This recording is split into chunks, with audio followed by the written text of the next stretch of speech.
Kolkata doctor case में बिछा मिला ऐसा लंबा जाल, कातिल कौन है? उलझी सीबीआई, सीसीटीवी फुटेज ने घुमा दिया पूरे केस को। सीसीटीवी फुटेज में सिर्फ संजय राय नहीं, 4 और दरिंदे चेहरे देख करके पूरी सीबीआई हिल जाती है, जिसमें से पहला नाम है अर्का, जो first year post graduate trainee doctor है। वहीं दूसरे नंबर पे सौमित्र आता है, जो कि first year PG trainee doctor है। वहीं तीसरे नंबर पे आता है शुभदीप, जो कि इंटर चेस्ट मेडिकल डिपार्टमेंट में है। चौथे नंबर पर आता है गुलाब, जो की हॉस्पिटल का एक स्टाफ है। वही चारों लोग हैं जो की सीसीटीवी कैमरे में दिखाई दिए थे। दरअसल 9 अगस्त की रात जो यह रूह कप देने वाली वारदात हुई थी, अब सीबीआई के पास उसका एविडेंस है। बताया जा रहा है कि उस रात करीब 12 साढ़े 12 बजे के आसपास एक डॉक्टर का ग्रुप है, जिसमें डॉक्टर बेटी भी थी और उसके 2 साथी ट्रेनी डॉक्टर भी थे। एक का नाम था आर्क और दूसरा का नाम था सौमित्र, जो कि दोनों ही जूनियर थे, जबकि डॉक्टर बेटी सीनियर थी। 30 घंटे की लंबी शिफ्ट खत्म हो जाती है। फिर उसके बाद यह तीनों लोग जाकर सीधा खाना खाते हैं। उसके बाद अपना ग्रुप डिस्कशन करते हैं और उसके कुछ देर बाद इनका ग्रुप डिसाइड करता है कि कुछ देर रिलैक्स ले लिया जाए। वहीं करीब 12 बजे के आसपास यह सेमिनार हॉल में जाते हैं और वहां डिसाइड होता है कि नीरज चोपड़ा का आज भाला फेंकने का फाइनल है, तो उसे आज देखा जाए। 36 घंटे की ड्यूटी करने के बाद वो लोग आराम करने लगते हैं और नीरज चोपड़ा का जो कार्यक्रम होता है वो देखते रहते हैं। और उसके बाद करीब 2 बजे के आसपास सौमित्र और आर्क दोनों सेमिनार हॉल से बाहर चले जाते हैं और सेमिनार हॉल के जस्ट अपोजिट साइड में एक क्लिनिक रूम होता है। कहने का सीधा सीधा यह मतलब है कि नींद में उनके शरीर में क्या क्या बदलाव हो रहे हैं वो चेक करने के लिए हॉस्पिटल में एक रूम बनाया गया है। उस हॉस्पिटल के अंदर और उस रूम में जाकर के दोनों डॉक्टर आर्क और सौमित्र जाकर के सो जाते हैं। लगभग 2 बजे के आसपास डॉक्टर बेटी अकेले सेमिनार रूम में रहने के लिए फैसला कर लेती है। इस बीच जो तीसरा डॉक्टर होता है यानी शुभदीप, वह भी इन तीनों के साथ ड्यूटी पर था। दरअसल शुभदीप 3rd फ्लोर पर था और यही 3rd फ्लोर पर सेमिनार रूम भी है जहाँ पर वारदात हुई। उसी फ्लोर में एक रूम भी मौजूद है। इससे पहले दोस्तों डॉक्टर बेटी को न्याय मिले और जो उसके अपराधी हैं उन्हें कड़ी से कड़ी सजा मिलनी चाहिए। हमारी न्याय से यही दरख्वास्त है। और आप हमारी वीडियो को यहाँ तक देखे ही लिए हो तो मेरे चैनल को सब्सक्राइब करके वीडियो को लाइक कर देना और अपना इस केस के बारे में अपना ओपिनियन दे देना। तो आइए जानते हैं देश दुनिया की रियलिटी। इसके बाद सीबीआई के सामने जब सीसीटीवी फुटेज आया तो केस पूरा उलझ गया। वहीं अब सीबीआई को 4 लोगों का पोलियोग्राम टेस्ट कराने का डिमांड करनी पड़ी, यानी कि सीबीआई चाहती है उनका लाइट डिटेक्टर टेस्ट किया जाए। दोस्तों जरा आप आगे की बात थोड़ा ध्यान से सुनिएगा। रात के करीब 2 बजे के आसपास 2 डॉक्टर सौमित्र और डॉक्टर बेटी को सेमिनार हॉल में छोड़ते हैं और उसके बाद वो दोनों सोने के लिए स्लीपिंग रूम यानी सेमिनार हॉल के जस्ट सामने वाले रूम में चले जाते हैं। और जब 2 बजे डॉक्टर निकलते हैं, सेमिनार हॉल में डॉक्टर बेटी अकेली थी। और वहीं ठीक 3:42 पे संजय राय पार्किंग में देखा जाता है। वो अपनी बाइक को हॉस्पिटल के गेट के पास खड़ा करते हुए देखा जाता है। और उसके बाद 3:48 पे वह इमरजेंसी बिल्डिंग जिस पर 3rd फ्लोर पर सेमिनार हॉल था जहाँ वारदात हुई थी, उस इमरजेंसी बिल्डिंग के अंदर घुसते हुए नजर आया। और वहीं 4.3 पर कॉरिडोर के पास पहुंच जाता है, कॉरिडोर जिसके पास सेमिनार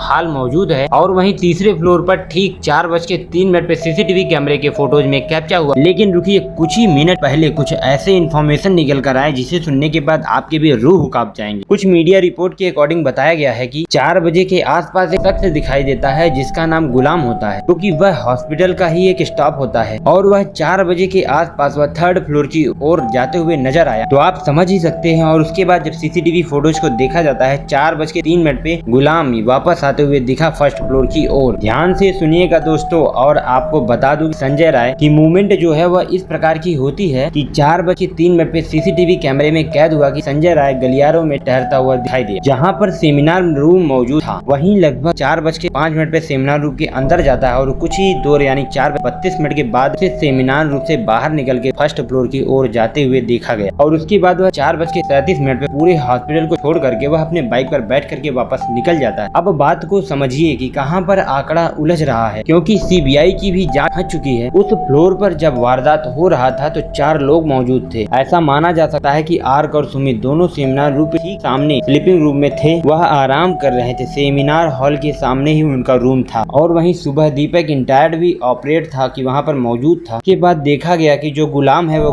जो हॉस्पिटल का स्टाफ था, सीसीटीवी कैमरे के माध्यम से देखा जाता है कि जब संजय अंदर जाता है तो गुलाम बाहर गैलरी में यानी सेमिनार हॉल की जो गैलरी होती है वहाँ टहल रहा था। वो भी तब तक टहल रहा था जब तक संजय राय बाहर नहीं आए। गुलाम करीब वहाँ पर 29 मिनट तक टहल रहा था। और ये भी बात रखनी चाहिए कि वहाँ पर 4 शख्स मौजूद थे उस फ्लोर पर। एक ट्रेनी डॉक्टर बेटी के साथ इतना जघन्य अपराध होता है। 29 मिनट यानी बात को समझने की कोशिश कीजिए। मात्र 29 मिनट के अंदर जो गलत काम करना था वह करके खत्म कर दिए वो लोग। के बाद बुरी तरीके तरीके से बॉडी को डैमेज किया गया, उसके बाद शरीर का कोई भी अंग छोड़ा ही नहीं गया। यह बात यहीं पर हजम नहीं होती है। वहीं संजय राय 29 मिनट के अंदर सब कुछ करने के बाद नशे में धुत, यह तो कंफर्म हो चुका है कि संजय राय ही डॉक्टर बेटी के साथ जघन्य अपराध किया है, गलत काम हुआ है, यह पुष्टि हो चुका है। तो इतना सब कुछ वहाँ पर होता है और एक चीख की आवाज भी नहीं निकलती है, क्योंकि उस फ्लोर पर मौजूद 4 लोगों के कानों तक नहीं पहुँच पाती है, क्योंकि सवाल भी यही खड़ा होता है। इसलिए सीबीआई ने भी चारों का सौमित्र, शुभदीप, गुलाब, चारों का पॉलीग्राम टेस्ट की मांग कर रही है। पॉलीग्राम टेस्ट का इसलिए यूज करते हैं जिससे हम कोई भी सवाल पूछे वह गलत जवाब ना दे, वो बिल्कुल ही सत्य जवाब दे, इसलिए हम पॉलीग्राम टेस्ट का यूज करते हैं। और सीबीआई भी इसी की मांग कर रहा है कोलकाता रेप केस के जांच करने के लिए।